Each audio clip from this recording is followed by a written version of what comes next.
Hey everybody, thanks for clicking on this video. In this portion of this video, we're going to be talking about school board meeting reviews, just general updates that are happening at the schools we traditionally do. So I have here with me Principal and Superintendent Darren Siemens. Thanks for coming in. Thanks, Joel. Why don't we just get right into it? We have our miscellaneous section here. First thing to talk about, Superintendent report. Let's talk about it. All right, let me kind of go back to my stuff here so I can take a look-see. Of course, obviously school's out, right? So it's kind of that point where we're winding down, not a lot of like crazy exciting stuff. Yep. But actually a lot of the stuff I had in here talked more about things we found out in our 4 inches of rain, 5 inches of rain, or whatever it was. So we do have some leaks, of course, on the high school side of the building and the elementary side. So I've reached out to Tecta. They're the ones that put on the rubber roof, I don't know, 3 administrations ago, I guess. Holy cow. Back when I was counselor, they came in, and the high school, the 1967 edition, is a rubber roof up there. So they're going to send down some of their people to try to figure out where all these leaks are coming from.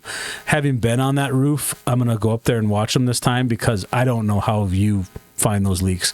Because it's just one big sheet of rubber, and there's glued seams all over the place. So it'll be interesting to see how they do that. On the 1952 edition, so that's like the lower elementary, like preschool, first, second grade area, we had some weird leaks there. So I don't really know what we're going to do to handle that, because that roof is a whole different conundrum. But we have that. We had Midwest doors coming down as Mrs. Erickson and Miss Resner were getting the pool ready, which opened today. For business. The garage door was kind of jamming up, so Midwest doors is on schedule to come down and check that out. Speaking of the pool, quick question: are there new lights on the outside of the pool? Hey, yeah. What's that? Yeah. So that is a continuation of that project, right? Okay. Well, maybe not the pool project. I'm just trying to think here of when all this kind of shook down. So when we redid the cement out front, part of that was to put in some lighting, because at night, there's the lighting's so. It's not bad, but it's not great. We have kids getting off the bus at 1 a.m, that kind of stuff. Plus, just to add some ambiance, right? I mean, add some class a little bit to the building, hopefully. Absolutely. So that was a project that we started last year. Mr. Drolls and his team were able to get up here last week and put those up. We're going to continue those lights, that theme of those lights, down the front of what is this, 3rd Avenue South out here? As we continue to work on replacing cement around the building. And those are dimmable. They're pretty neat. So you can dim them and get them really bright. So if you need a lot of light out there, so if people are going to rent the space for maybe a class reunion or a family reunion, which is things that you'll be able to do in the near future. So it doesn't have to be tied to the pool at all. No, not at all. It doesn't have to be tied to the pool at all. We got some nice umbrellas that'll be put out there. We got to get the fence put up and all that for the safety reasons, but we're getting closer and closer. But yeah, definitely check that out. I'm glad you mentioned that, because those look pretty neat. Cool. So we have that out there. Other than that, with mine, it was just a lot of, a lot of other things. MDUs was up here the last week and a half, helping us diagnose the fear of some propane issues in the high school boiler room. We have two boilers that call for like 7.6 million BTU when they run. And that's when they run separately. I mean, if they were running together, you double that. Wow. And then we have 2 ginormous domestic hot water heaters, and then we have 2 smaller boilers that heat the water for the pool, the actual pool water you swim in. So I had some concerns to where it just seemed like we had some bugaboos in there, some gremlins were in the building, so to speak, to where we weren't able to get some of those boilers running all at the same time. But we got her figured out with the help of MDU. It was phenomenal, and we haven't had any issues since. I mean, obviously the BTU load is different when you have 70 degrees outside versus minus 30. So that's just something we'll continue to monitor as we go on and work through figuring those things out. And then really the last big thing is the final enrollment. And this kind of will come back in later with one of the committee reports. But of course, we typically this time of the year, we have enrollment already done for fall, and we went through quite a few pre-enrollments with Mrs. Olson and the teachers, and we did that day where the kids were we shut down and they were able to have conversations on electives with the teachers. So we have a good idea of what the kids want and when we can do it, but it's hard to like commit when we don't have teacher negotiations done. Mm-hmm. I mean, it's June 2nd. We don't have teacher negotiations done. So I would like to say that everyone's coming back, but it is 2025. I don't know that until contracts are signed. So, and we'll kind of touch on that a little bit later, but that's pretty much all I had for my report. Okay. So then moving on to the elementary report, was that also kind of mixed with the high school report as well? No, Mr. Erickson wasn't able to attend because he had other meetings with the hospital, but okay. So his report was there. The math team placed third overall at the math meet, which was held in Fairfield. Wow. And then again, this was for grades 4th through 8th. So great job to those kids. We had that health fair towards the end of the year too. That was well attended, and we thank West River Health Services for helping with that. And then Sean and Kat Weinhardt ran concessions that evening at that health fair. And then he has completed the elementary schedule for 25-26. Of course, that is waiting for negotiations to be done as well too. Yep, just to get approved and go through those hoops. Well, yeah, because again, when you're building the schedule down there, it's like, okay, this is the teacher that is teaching kindergarten. Here's first, here's second, here's third, so on and so forth. So again, all that is contingent, of course, on teachers signing contracts and things like that. So, and we'll touch a little more about that when we get to that committee update or yeah, I think it's in there. Yep. Okay. Awesome. So then moving on to the athletic section. You bet. Mr. Kohler was not able to attend the meeting. He was actually at the spring sports banquet down at the granary. But he, in his report, of course, the state track meet had taken place for track. Again, we had a good number of kids and different events, teams that qualified, relays and things of that nature. Blake Larson did place 7th up there in the discus, so that's awesome. Baseball, they finished their season at regionals in Dickinson, and then the golf were in regionals in Washburn. And actually, I don't know for sure even yet today how we did on that. I haven't gotten necessarily an update on golf, so. And then he just talked a little bit about that the spring sports banquet was going to be that night. And then there's a reconciliation meeting that's coming up for the co-op on June 11th. So that's where we reconcile the finances and stuff for all the sports and all the financials and all the financials of that, and make sure that everybody's square on on where we are for any bills and things like that. Gotcha, just the usual. And then the business one. Let's talk about the So business manager Mr. Fordall was also not in attendance. But he was homesick. So he was just talking about the update with the CREA. That's the group that we have been helping trying to clear up the books for the last couple of years. Mm-hmm. So we're getting that wound down. So hopefully by the end of June, that's all taken care of. And then we'll be able to have Rath and Meyer come in and do their audit, and so we're ready to do the funding reports for next year. It's just that's been a very long process. There's a lot of different budgetary items that things can be listed under and categorized as. So trying to go through and make sense of that and trying to reconcile on where that is, it's been a very long process. So hopefully we're able to start next year on some sure footing and streamline some of this stuff instead of making it so complicated. Hopefully we're able to simplify it a little bit more, so it's more transparent and making some sense of some things. Yeah, I mean, we're clearing not the water. Correct. We're not sitting here chasing things and saying, well, what's this for? What's that for? Yep. I mean, ultimately, I want to get the district to a position, and Mr. Fordall agrees with this. We want to get it to where, we're able to hammer down and say, this is 90% where we're going to be. Mm-hmm. Obviously, we'll know of our expenditures. Yep. But for the revenue portion, we want to get as close as we can. Of course, some of that's always up in air because you don't know necessarily kids that are coming, kids that are going, families that might move, families that are moving in.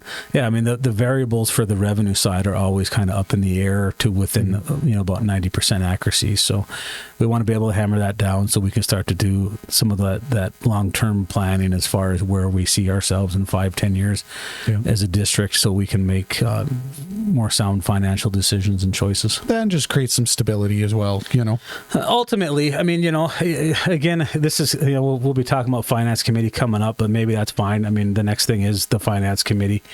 It's one of those deals. Obviously, it was a legislative session this year in the state of North Dakota. They do that every 2 years. And obviously, a part of their funding or their bills they always look at is funding K-12 education in the state of North Dakota. Yeah. So every 2 years they reevaluate that, and that does have an impact on our state aid per student. So that's always up in the air, and it's always a hard time to make any decisions because you don't know what's going to happen. You look at some of the conversations that have taken place on the state level and even local level with property taxes and stuff like that, for example. All those decisions have an impact on what we're able to do up here on a day-to-day basis. Yep. To make it as simple as I can, I mean, if we don't have the money to provide something, then we have to decide what are we not going to provide. Yep. And so the more we're able to hammer down where our finances are, we're able to look at it and say, okay, what's our 5-year plan? I mean, does it look like we're going to be able to expand things? Are we not going to be able to expand things? Do we need to kind of pull back and circle the wagons a little bit until things change on a state level? Of course, Adams County, I feel, and again, I was never a county commissioner or anything like that, but I mean, it doesn't take much to drive throughout the state and realize that we're one of the few counties that doesn't have a lot of natural resources or anything like that besides wind. Yeah. So I think to help supplement. Yeah, I mean, exactly. We're in a very unique situation that is not a positive uniqueness. It's a negative uniqueness. And the things that we're able to do with what we have, I think, is very, very positive and amazing, to be honest with you. The different programs we're able to do. We're able to do a lot of different things. We're not maybe able to do 10 credits in every area, but we're able to give kids a good variety of choices. Absolutely. Especially for, a Class B school, for sure. Well, yes, and we want to be able to continue to do that as much as possible. But obviously, at the end of the day, you got to have the finances to do that. You got to have the money to hire a person, make it so it's financially beneficial for them to stay here. Mm-hmm. And then, of course, you have to have the finances to support that program. And sometimes sometimes that doesn't work out. Mm-hmm. There's a reason why there aren't many Class B schools that have all the different programs that we have. Yep. So hopefully we're able to continue to do those things. I mean, I'm not trying to scare anybody, but I guess these are the things that keep me up at night. Mm-hmm. And yeah, so it's one of those deals to where we got a 2.5% increase at the state level. At the end of the day, everybody knows, inflation has been pretty crazy. That doesn't leave a lot of excess on the table to try to do some of these things. So absolutely. So you're kind of getting pulled in many different directions, trying to balance the whole thing. Yeah. I mean, everybody is, right? I mean, and so that's what we try to do here. And I mean, other districts are doing the same thing, and they have to kind of do what's best for them, and we're trying to do what's best for our students here, and hopefully we're able to get all that taken care of within the next month, honestly, with these negotiations and stuff. So So that kind of rounds out that financial report. Yeah, it does. It kind of, that finance committee report, that a lot of it deals with that. We had some money come up in some CDs that are part of our reserve infrastructure that we have, and the board decided to move that more into kind of a money market account for the time being. That way, when we are working on our budget for 25-26, which already has begun, we're able to have access to those funds if we need. And then we can move forward with any reinvestments into CDs or something like that moving forward in August. Yep, just trying to make smart financial moves for the longevity of the district. Absolutely. So then moving on, the next committee report is the co-op committee report. Yeah, so co-op committee, so we came into the meeting with the co-op committee report. Obviously, we have the reconciliation that's coming up here in June. The co-op committee, which is made up of representatives from Scranton and Hettinger, they meet quarterly throughout the year, roughly, or as needed beyond that. So the co-op committee report last Wednesday kind of began with a recap of those meetings that have taken place the last 6 months. December, and then we had another one in April, I believe it was, with the team from Scranton and of course the team from Hettinger. Yep. And to be honest with you, there's been some hard discussions the last couple of meetings at the co-op committee level. That doesn't scare me. I mean, I'm surrounded with hard discussions all the time, so maybe maybe that's good, maybe that's bad. I don't know. I think they're important to have. Anything hard. Well, yeah, exactly. Anything worth doing is not easy. Well, yeah, and you got to be open and honest. And I've been impressed with the co-op committees on both sides, Scranton and Hettinger, to where these last two meetings prior to reconciliation coming up is there's been some honest discussion. There's been some hard questions about things. And when you have hard questions about things, sometimes there's not agreement.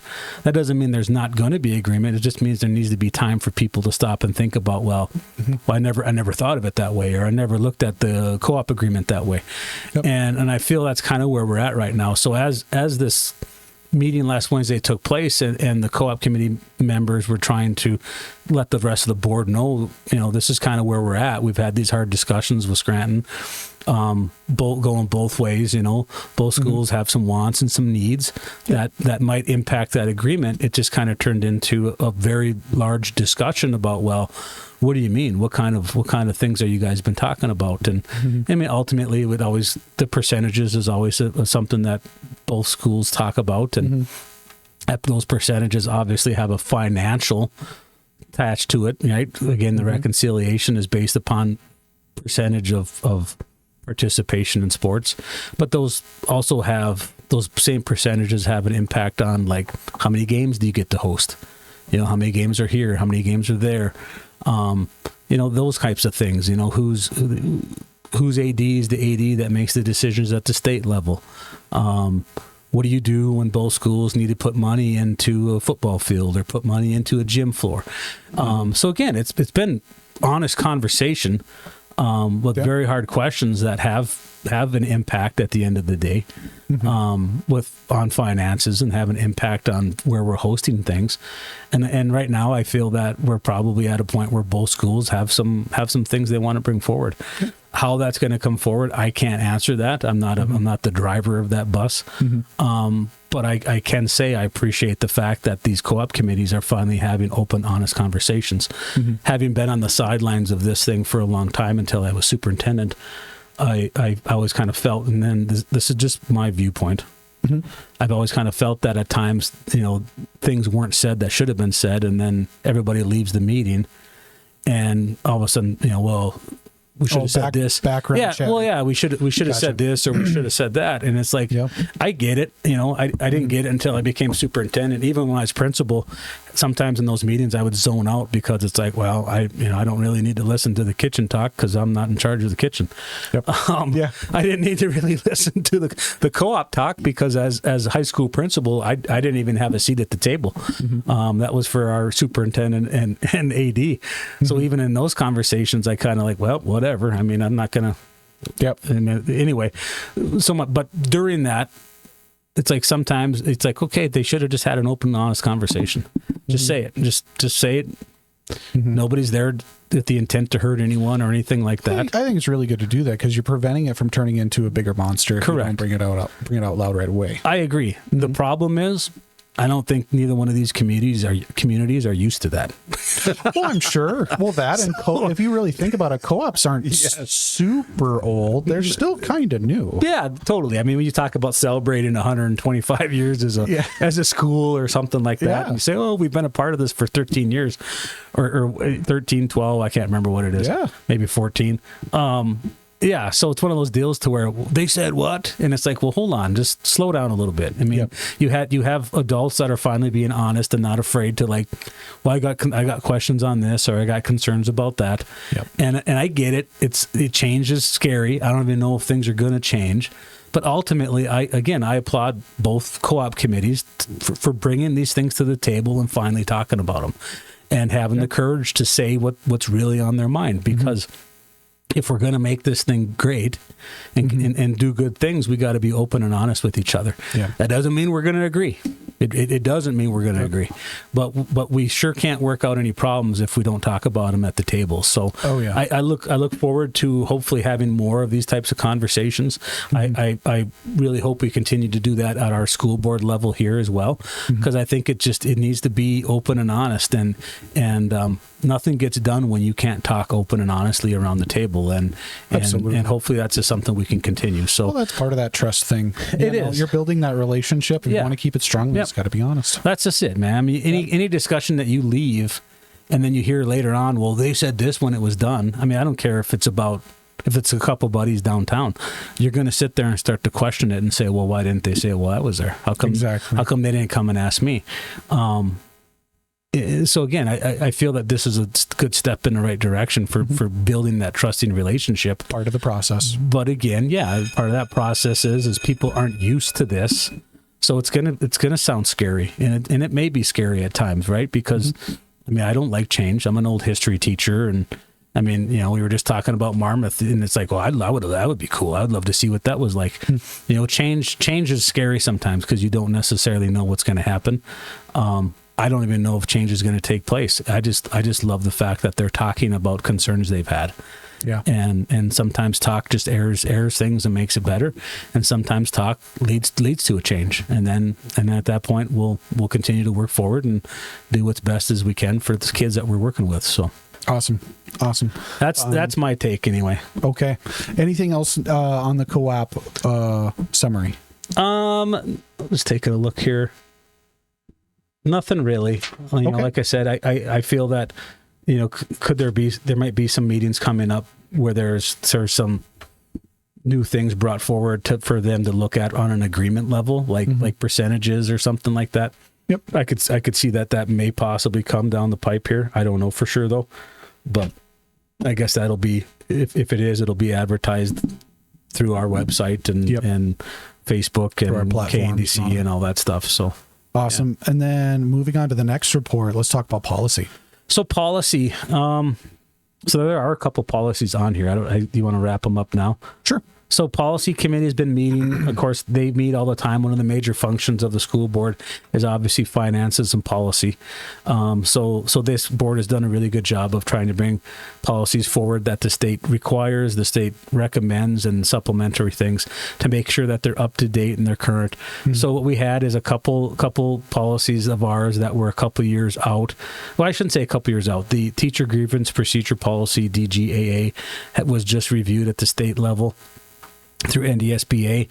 So that was motion for the first reading to get that policy up and current. Okay. The second and third will be coming in June and July. Another one that came out of the biennium was this policy GACB, which is the patriotic exercises. So that deals with the Pledge of Allegiance and just some things that we got to make sure we're following with that. So that was approved for the first reading there. Distance education policy, that was another one that came up. Again, that's it kind of goes back to 2 years ago when the state brought forward this where schools can be on the hook for paying for distance education classes. So NDCDE, which is one of the major areas that there are many major vendors of distance education, came forward with some suggestions for schools, I think, to kind of help with some of the issues that they encountered. Sure. So we're working on a policy there that's going to pretty much say, hey, there's some requirements that need to take place. Whether it's you need to prove that this is a class that the school doesn't offer. Mm-hmm. And then there's only certain times of the year when you can actually register for the class. That way I can budget for it. It's hard to budget when these kids can sign up for these classes whenever they want. One of the things is our online learning budget. I think we budgeted a couple $1,000s and that thing got blowed to bits. Gotcha. By November, we were in the hole on that thing. Gotcha. So again, we're just doing that to try to work with NDCDE and some of their suggestions and NDSBA, not to take away the opportunity, but to make sure the opportunity fits within all the different entities and the concerns that they've had. Absolutely. And then really the other big one was the cell phone policy that came out of this last legislative session. So that's really very in its infant stages. Mm-hmm. To where. Well, for those who don't know, what's the skinny on? What's the core base of it? So here's the deal. This is what I know, is that no cell phones from bell to bell. Well, beginning bell to the end of bell. Does it include other electronic devices? I don't know. I haven't read the bill in this final version. Mm-hmm. I'm waiting to go to state conferences so I can actually hear it through NDSBA because it's been vetted and their lawyers looked at it. I know it deals with cell phones and they don't want cell phones to be so readily available and used and things like that. Gotcha. Does it include other things? I have no idea. We'll find out. But so it's that what do you do, right? I mean, of course, here in Hettinger, we haven't had a huge cell phone problem compared to other districts. We've had our concerns and had to deal with some things, but the big question is kind of like, well, what does that mean for our use of technology? You know, and you and I have had this discussion with the group the last couple of weeks. And it's like, okay, if we're not going to have cell phones to use to do Quizlets and to do fun things, what are we doing? Or like to do some quick research or things like that. You know, and maybe that's where you want to talk a little bit about the plan that you've brought forward. So we've been kind of talking about, you know, what kind of, what we can do, because, you know, there's obviously a need for devices and stuff like that, but also too, the need versus the budget is kind of the battle that we're trying to figure out. So one of the things that we're trying is mobile carts, essentially. So as of right now, you have the ability to check out a computer lab. Then after that, instead of it just being a room, you can check out a cart. And each cart has ballpark 30 devices. We have them spread out accordingly in hopes to be able to meet the needs accordingly. Now, mind you, those devices might not be readily available in every room at any time. But the good part about that is it could allow those who need an entire classroom full of devices, you know, whether they're using, let's say if it's an IXL or something where the entire class needs a device, you will actually have the amount of devices that you need. And then not only that, but we now have an additional lab that wasn't originally available before. Now Lab 217, which originally was our business lab, is now a little bit more available for some checkout stuff, you know, pushing us really close to about the same amount of students who would need them as far as the amount of devices. So trying that out, seeing where we're going with that. So you know, and that's to say, I mean, we have 3 computer labs on the campus. You know, and each lab kind of has some of its own uniquenesses as far as the capabilities of what the machines can do. You know, we have that basic lab for kids that are starting out, and it just builds from there. You know, so again, I think it's a good plan. I mean, we were in Mandan on Friday because we were actually lucky enough with the Mandan High School. They had an online auction, so we were able to save some money and get some of these carts you were talking about at a very reasonable price compared to what we would have otherwise had to do. So again, we've already kind of started on that infrastructure to be prepared for that. And, you know, like you say, a lot of it's going to come down just to the planning. You know, the spur of the moment, you may not be able to get them. But if anything, I mean, it reinforces the importance of lesson planning and checking the box and making sure that you have those set up when you need them. Absolutely. You know, if you look at it, you'll have roughly 150 devices. So you technically, in a weird way, have 7 labs to work with. You know, across, you know, a majority of the classes who are using them are 5th grade and up, you know.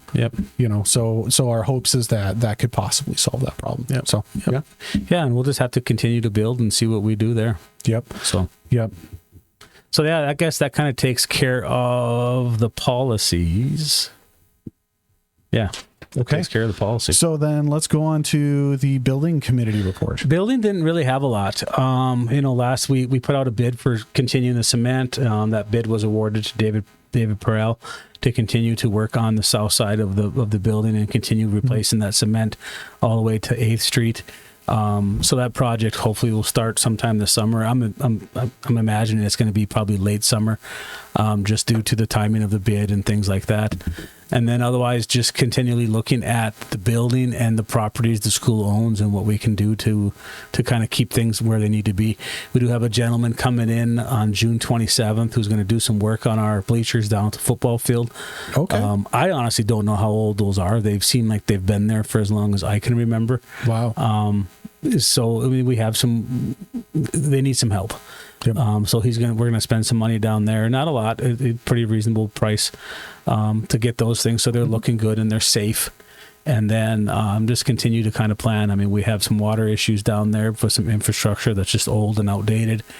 And just kind of across the campus, I guess. I mean, trying to keep the good girl moving forward and making sure that we get these leaks taken care of and continue to work on some of the cement outside and hopefully continue to do some things inside the building. You know, we've been trying to get some input on a new science lab for the last 3 years. We're on our second company now, trying to get some boots on the ground to come down here and spend some time with us to see what kind of a renovation is even possible in there. And it's hard. It's really hard trying to get people down here. I mean, obviously we're a small fish in a huge pond that they're dealing with. Yeah. And their first question is always, well, how much do you plan on spending? Well, come tell us what we're able to do first in there, and I guess then we're, so they're really not willing to come down from your Dickinsons and Bismarcks when they don't even know, is this a $20,000 project or is it a $200,000 project? Yeah. And a lot of that depends on what they tell us. I mean, if we have to gut everything and get rid of everything, that's going to change the whole scope and wishes of that thing. So absolutely. So you're kind of, in a weird way, kind of playing chess the entire time. Well, the conversation. Yeah. I mean, I get it. It's one of those deals to where everybody is short on help, I think. So when you're sitting there and saying, well, we have this job in Hettinger, but we really don't know what it's going to look like. I mean, how much of their resources do they send down? Because they may have another bigger district that's pulling in bigger funds. Well, yeah. And again, these are businesses that are dealing with every business possible that does construction.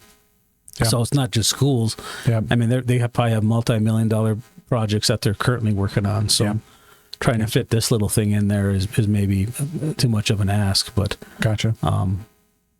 Yeah, I mean, I don't know. It's one of those deals to where it's like, I'm not a plumber. I'm not an electrician. Mm-hmm. We have a lot of things in there that don't work. And it's amazing what we're able to do with these kids, what our science teachers are able to do with these kids with the room they have. Wow. Okay. Maybe that's kind of across the whole campus, to be honest with you. I mean, the things that we're able to do with these kids, I just sat down, we did the Ping scholarship interviews, all the kids applied and everybody got it. But those interviews are so much fun, where I asked the kids, what's something that you want to make sure we keep, and what's something you wish you would have experienced while you were here. And bar none, it's always please keep the opportunities, the choices, keep the variety of choices. Yeah. Keep the variety. And of course, there's always the kids that are passionate about auto and, hey, expand auto, or the kids that are passionate about what you do. And hey, we need to expand those things that Mr. Janikowski is doing with IT and tech. So you always have the kids that are passionate, and that's always fun, to hear those things. Mm-hmm. But the fact that they're all, whether it's the kid that's going to stay and work, or the kid that's going to college to hopefully apply at med school someday, they were all keep the choices, which is hard when you're sitting here.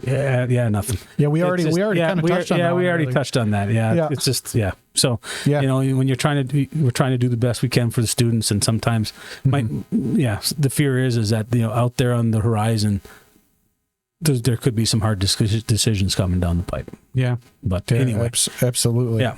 So all right.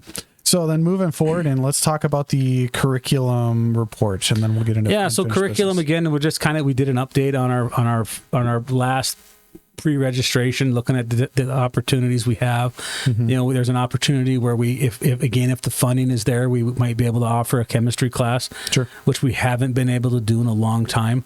A science chemistry class. Mm-hmm. Mr. Erickson for a lot of years taught a PE chemistry class, or excuse me, not chemistry, anatomy.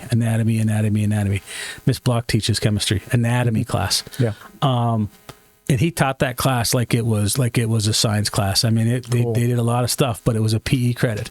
But we have the opportunity possibly to bring that in as a science credit. I don't know if that's going to happen or not. And then we talked about just some other things with the distance education.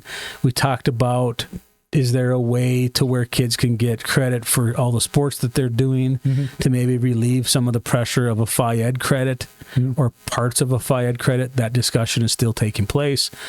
Checking with the state on the different hoops and things that you have to go through to see if that's even feasible. So just really, again, kind of looking at what do we offer, how we're offering it. What do we do on the elementary side? When there's a need for a split, do we split a group? Mm-hmm. Do we have the means to split a group? Do we have the finances to split a group? Do we have the personnel to split a group? You might have the need. You might look at it and say, this class really needs to be 2. Yep. But we all know there's not a plethora of teachers lining up to be in this profession. Not in 2025, no. So sometimes you're not able to split because you just don't have the personnel to do it. So those are all the kind of discussions that happen with the curriculum. Okay, well, let's move on to the unfinished business. There was the financial report and negotiations. Why don't we talk about those? Financial report, same old song and dance. We keep kicking that thing down the road to wait for this stuff with CREA and Math and Ryer, the auditors, to get finished. So that was the same thing. Again, hopefully in June we're able to wrap that up because it's the end of the fiscal year. Teacher negotiations. Again, the negotiations between the school board and the teacher representation is still taking place. I believe there's a meeting tonight and another meeting tomorrow night. My hope is that both sides are able to come to an agreement so we can get contracts out, get contracts returned, so we know exactly what we have. That way, all of these discussions on curriculum, on high school classes, we're able to offer. What are we doing with elementary? That way, all those things can be decided, because the longer that this takes, if we're in a position where we have to go find somebody or replace somebody, or we find out we have the means to do something we didn't think we did. To do an extra? Yeah, to do an extra. It's June 2nd today, man. Yep. We're our back's up against the wall here with all those types of situations, because, most teachers, those applications and openings have already been filled, so on and so forth. I mean, this time of the year, you typically don't find what you're looking for. Yep. So, gotcha. So we're just trying to battle that a little bit. Yeah, the waiting game. So hopefully the waiting game ends sooner rather than later. Yep. And I get it. I mean, both sides are trying to do the best they can for each other and for who they represent. Yep. I mean, it's kind of, you're buying that house or that car on a bigger stage. Yeah. To where the school board is trying to do the best they can for the staff, but also keep in mind the whole district's finances. And the teachers representative is trying to do what's best for the teachers, but yet also keeping in mind what's best for the district. Yeah. It's a balance. It's like a 3-part teeter-totter. You're trying to balance all 3. Exactly. Yep. And it's like everything else. It's one of those deals to where, when you're talking about money and you're talking about finances and all that kind of stuff, there's always going to be, there's got to be a compromise somewhere in there, right? Which means that somebody's not getting what they want, or someone's not getting what they thought they deserved.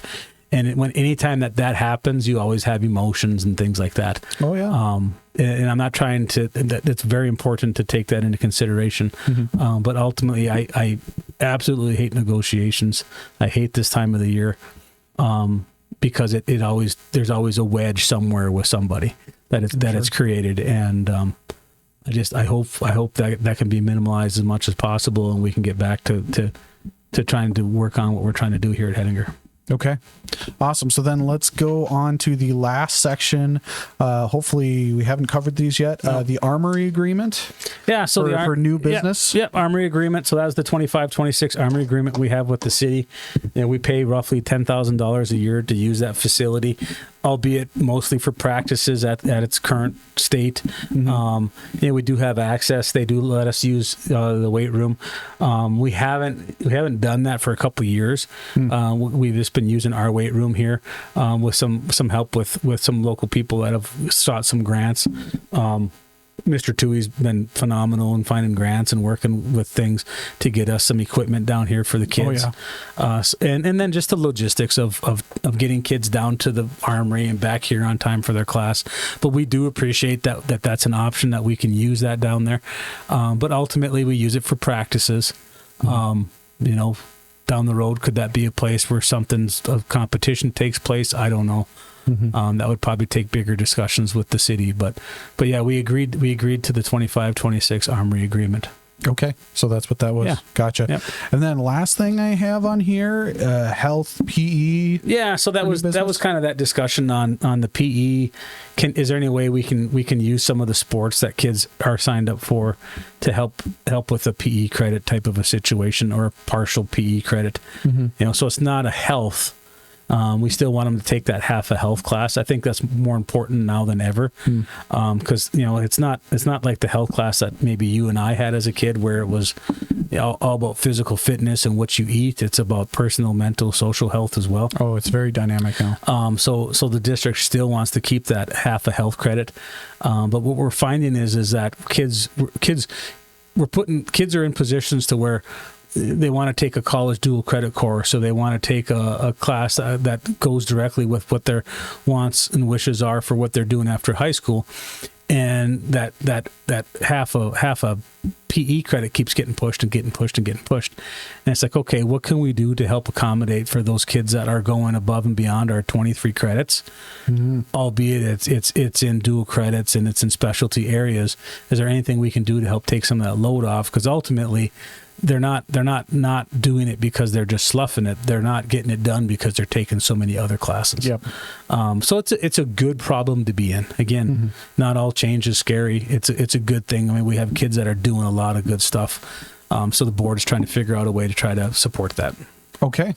All right. I think that's it, buddy. All right. That sounds good. Well, thank you guys very much for watching this video. And if you have any questions, go ahead and give the school a call or anything like that. And have a great day. Thanks.